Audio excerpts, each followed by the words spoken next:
Weird animals. Starting with the blue sea dragon, these sea slugs look crazy.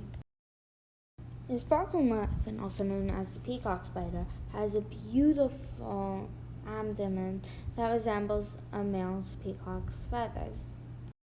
This is the fossa, a cat native to Madagascar that is like similar to a dog and cat.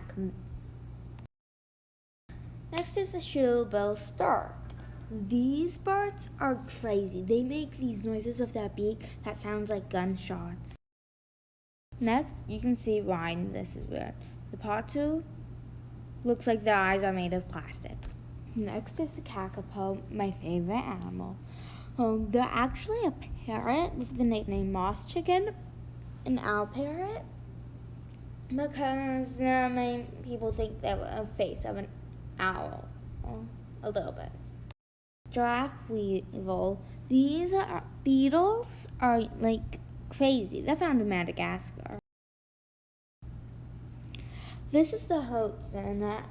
These birds have a multi-chambered stomach similar to cows.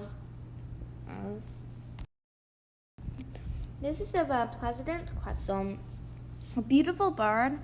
And if you search them up online, they won't even look real. This one isn't the best picture though.